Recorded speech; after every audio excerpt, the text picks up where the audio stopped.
This is Nate Simons, and I'm at Sawmill Fen Nature Preserve, tucked away in Pigeon River Fish and Wildlife Area in LaGrange County, Indiana. Today I am mowing brush in the fen. It's been a good week or so of cold weather, and we've had nighttime temperatures in the single digits and the teens, and the ground has stiffened a bit. It hasn't frozen completely solid because these groundwater charged systems don't completely freeze solid, but they do stiffen up on the surface, and it allows us to get heavy equipment in here and to mow the brush.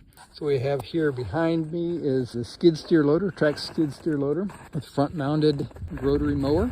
What we get to see is that the tracks on this skid steer have a low PSI, a very fine footprint that keeps us afloat on this soil surface and allows us to mow in the wintertime. And what we're doing is mowing the brush. You can see some of the work that was done yesterday, but you can also see the density of the shrubs, native shrubs in fact, that have displaced the fine textured sedge plants that were here. What we have are eastern nine bark and gray dogwood, hail dogwood, and aspen, and they've shaded out the sedges, and so we can no longer carry fire through here to control the shrubs. What we're hoping is that with mowing, we can allow sunlight to the ground and allow the sedges to return from the dormant propagules, and if in a couple of years we have a good sedge cover, we can run fire through here and keep the shrubs under control. If we can't get fire in here in a couple of years, we'll probably have to mow again. But that's the idea, is to reduce the cover here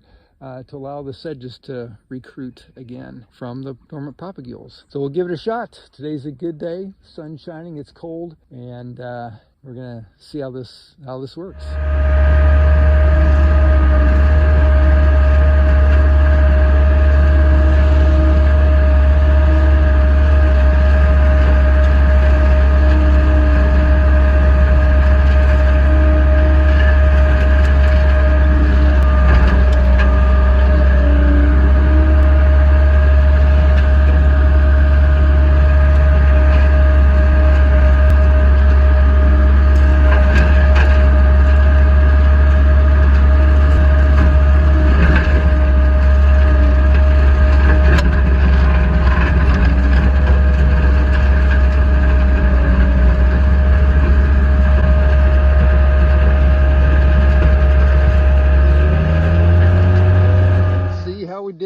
Going over the area a couple of times, shredded up most of the material quite well. It is indeed a bumpy ride. There's no suspension in this in this machine, and there are lots of hummocks out here, you can see, and if you hit them, it jars you a bit. And there's another hummock. Of course, you find these soft spots as well. Like I said, the ground never really freezes solid, it's just stiff. You can see I left the aspen here. Since they're clonal in nature, they're all connected, and I'll come back in here later and hack and squirt them with herbicide, put herbicide in the cuts, and it'll kill each one individually and then the colony, so it doesn't spread. And then this machine will take out some up to about 3 or 4 inch trees as well. There's some black cherry growing in here. Well, one thing we understand about these systems that were indeed once sun dominated, shade begets shade, and then also the shrub and tree material actually sucks the moisture right out of the soil as well, so